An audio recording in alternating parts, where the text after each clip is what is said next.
तो हम लोग देखते हैं अब मॉडर्न हिस्ट्री में 1905 तक देखे थे हम लोग, अब 1905 से लेके 1915 के टेन्योर को देखते हैं। ये वो समय है जब राष्ट्रीय आंदोलन में कांग्रेस का अस्तित्व एक तरह से बिखर चुका है। इंडियन मुस्लिम लीग की स्थापना हो चुकी है, मुस्लिम लीग की स्थापना हो चुकी है। 1907 में सूरत विभाजन हुआ है, कांग्रेस का पहला विभाजन हो गया है। 1909 में मार्ले मिंटो सुधार हुआ है, जिसमें सेपरेट इलेक्टोरेट व्यवस्था लाई गई और मुसलमानों को पृथक निर्वाचन पद्धति की व्यवस्था की गई।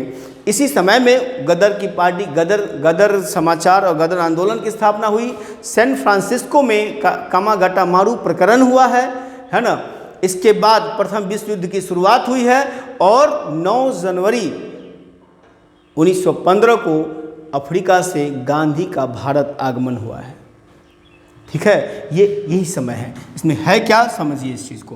पहली बात, इसमें 1905 से 15 में 1906 में मुस्लिम लीग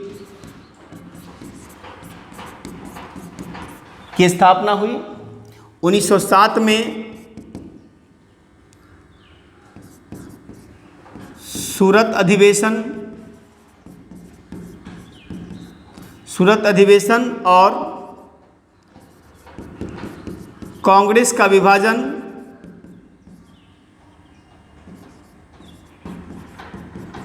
विभाजन। ठीक है। इसके बाद 1909 में मार्ले मिंटो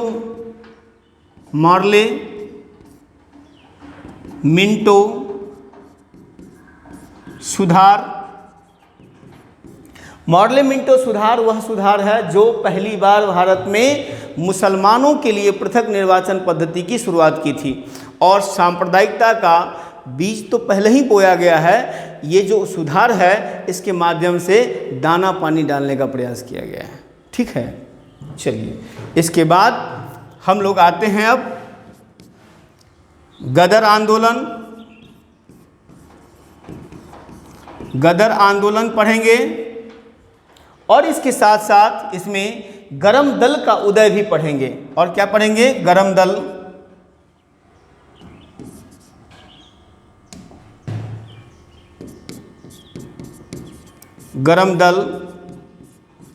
का उदय। इसके बाद इसमें एक सेगमेंट और पढ़ेंगे, वो सेगमेंट होगा आपका विश्व युद्ध की शुरुआत।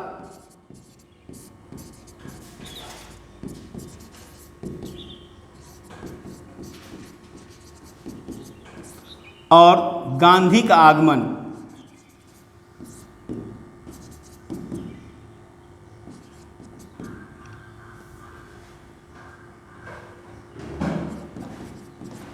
गांधी का आगमन, भारत गांधी में आए हैं, मतलब भारत में गांधी का आगमन हुआ है। ये चीज़ें यहाँ पे पढ़ना है। इसके बाद 1915 से लेकर आपको पढ़ना है सबसे महत्वपूर्ण सेगमेंट क्या, कि 1921-22 को पढ़िए।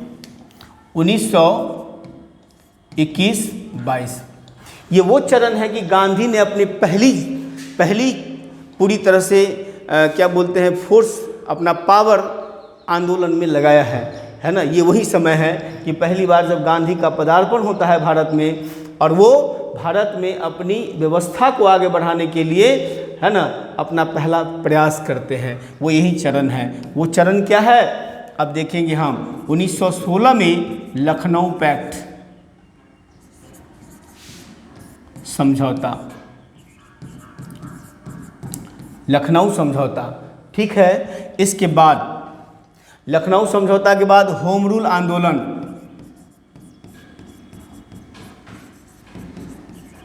होम रूल आंदोलन को पढ़ेंगे। एनी बेसेंट और तिलक दोनों का आंदोलन अलग अलग है होम रूल का, इसके बारे में पढ़ेंगे। इसके बाद हम लोग पढ़ेंगे क्या, किसान आंदोलन।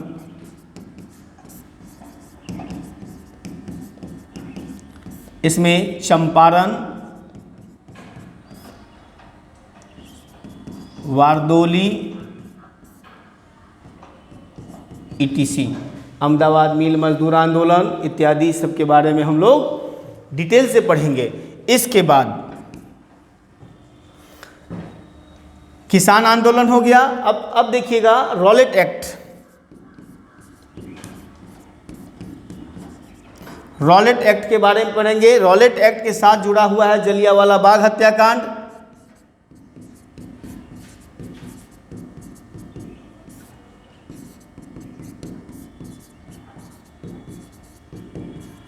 जलियांवाला बाग हत्याकांड। इसके बाद जुड़ा हुआ है आपको मॉन्टेग्यू चेम्सफोर्ड सुधार 1919 का, है ना,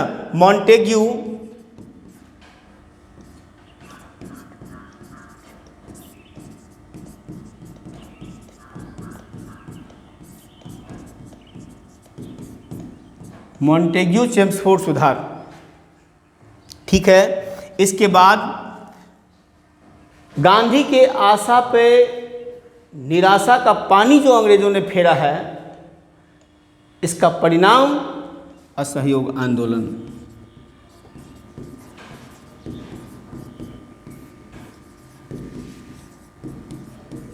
असहयोग आंदोलन, ठीक है। और असहयोग आंदोलन के साथ क्या पढ़ेंगे आप? चौरी चौरा कांड।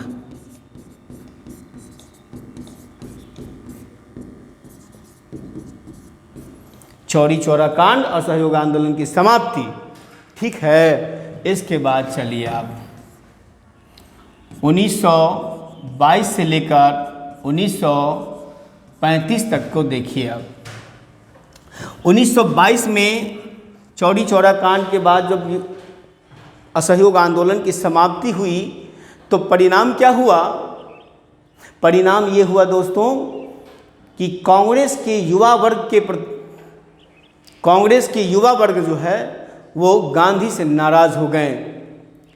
जवाहरलाल नेहरू, सरदार पटेल, सुभाष चंद्र बोस, ये सब ऐसे नेता थे जो गांधी पर बहुत विश्वास, बहुत उम्मीद के साथ आए थे। और जैसे ही उन्होंने चौरी चौरा कांड के बाद बिना किसी से राय विचार लिए आंदोलन को वापस ले लिया, फिर इन लोगों के आशा पर निराशा का आना शुरू हो गया। तब इन लोगों ने क्या किया? एक अलग कांग्रेस पार्टी के अंदर ही एक अलग संगठन बनाई जिसको बोलते हैं स्वराज दल। स्वराज दल के बारे में पढ़ेंगे हम लोग। इसके बाद एग्जाम पर्सपेक्टिव से हम बात कर रहे हैं सिर्फ। इसके बाद क्या होगा? बेलारी अधिवेशन। बेलारी अधिवेशन,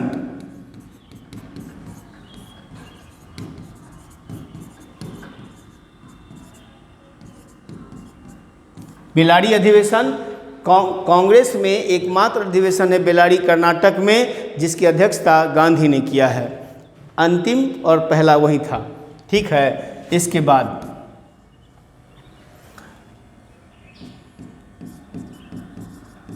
साइमन कमीशन 1919 के एक्ट में यह प्रावधान किया गया था कि 10 वर्ष बाद एक आयोग बैठाई जाएगी। उस आयोग में भारतीय लोग भी रहेंगे, है ना। उसका उद्देश्य रहेगा 1919 के मॉन्टेग्यू चेम्सफोर्ड सुधार के जो प्रावधान है उसका मूल्यांकन करना, उसका समीक्षा करना, और वो समीक्षा रिपोर्ट सरकार को भेजा जाता। इसमें भारतीय लोगों को भी शामिल करने का वादा अंग्रेजों ने किया था। भाई अंग्रेज है, वादा पालन कर ले, वो अंग्रेज कहाँ? सवाल तो यही है। इसलिए 2 साल पहले जॉन साइमन के नेतृत्व में साइमन कमीशन बनाया गया, और इस साइमन कमीशन का नियुक्ति में भारतीय एक भी लोगों को शामिल नहीं किया गया।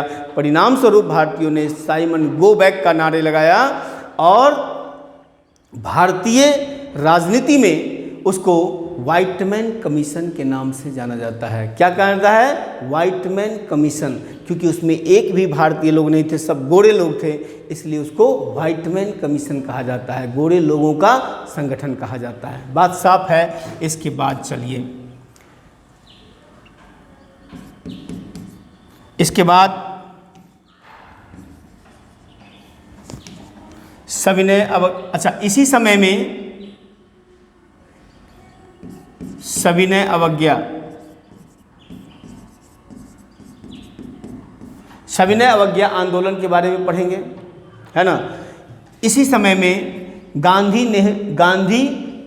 इरविन पैक्ट पढ़ेंगे।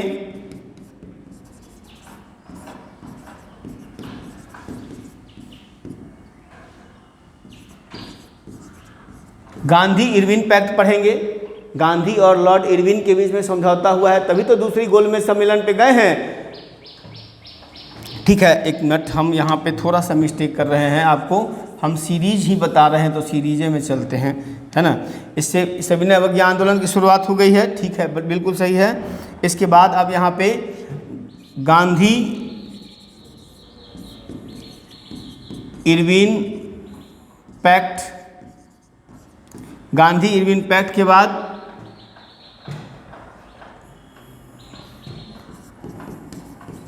गोलमेज सम्मेलन पर पढ़ेंगे। गोलमेज सम्मेलन को पढ़ेंगे। गोलमेज सम्मेलन के बाद भारत शासन अधिनियम, भारत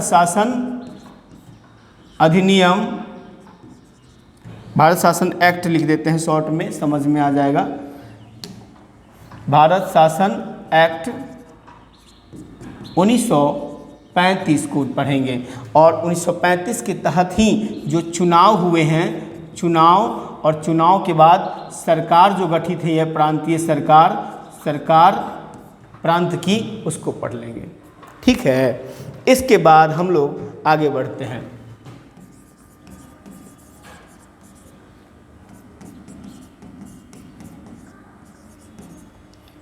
मॉडर्न हिस्ट्री में अगला जो सेगमेंट होगा वो 1935 से लेकर 1940 तक के बीच में, या आप यूँ कहें कि इसको ज़्यादा बेहतर होगा 42 को देख लीजिए। 42 इसमें क्या हुआ है,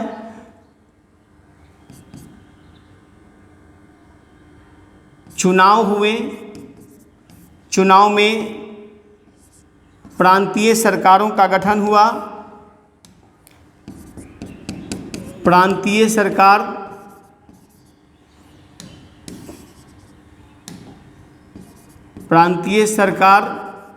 का गठन होता है, उसको पढ़ेंगे। कितने राज्य में कांग्रेस ने सरकार बनाई, उसको पढ़ लेंगे हम लोग। इसके बाद सेकेंड वर्ल्ड वॉर को पढ़ेंगे। इसके बाद अगस्त प्रस्ताव को पढ़ेंगे। देखिए, फर्स्ट वर्ल्ड वॉर में अंग्रेजों ने झांसा देकर गांधी जी से, है ना, फर्स्ट वर्ल्ड वॉर में अपना समर्थन लिया। गांधी जी भी कहें कि लोगों को कि साथ दीजिए अंग्रेज का। सेकेंड वर्ल्ड वॉर में यही प्रयास किया गया। फिर लॉर्ड लिनलिथगो के द्वारा, लॉर्ड लिनलिथगो उस समय में वायसराय था या गवर्नर कहिए, लॉर्ड लिनलिथगो के द्वारा अगस्त प्रस्ताव लेके कांग्रेस के पास आया और कहा कि आप हमारी सरकार, आप हमारी मदद कीजिए सेकेंड वर्ल्ड वॉर में, हम आपको सरकार में भागीदारी देंगे। डोमिनियन स्टेटस की बात की गई थी।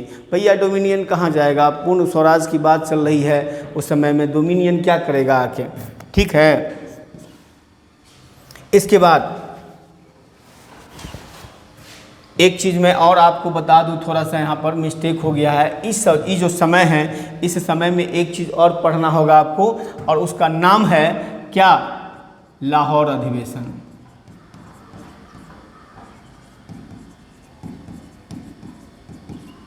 लाहौर अधिवेशन 1929, है ना, 1929 का लाहौर अधिवेशन, और इसके साथ ही कांग्रेस का पूर्ण स्वराज का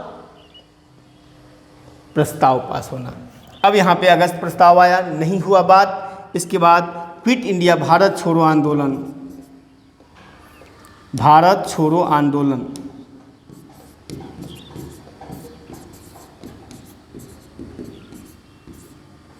भारत छोड़ो प्रस्ताव।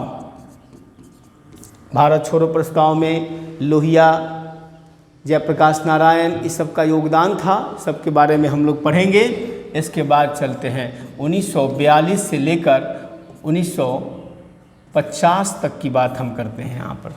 ठीक है, पहला बात कि जितने भी संवैधानिक प्रावधान है, प्रावधान उसको पढ़ेंगे। इसके बाद संविधान सभा का गठन, संविधान सभा की संरचना, संविधान सभा के जितने भी समितियां हैं उसको पढ़ेंगे। इसके बाद 26 नवंबर 1949 को संविधान बन के तैयार हुआ, तो हम 26 जनवरी 1950 को संविधान क्यों लागू किए, इसको जानने का प्रयास करेंगे हम लोग। 1950 को हम संविधान क्यों लागू किए, इसको जानने का प्रयास करेंगे। इसके बाद हम लोग ये भी जानने का प्रयास करेंगे कि भारत के विभाजन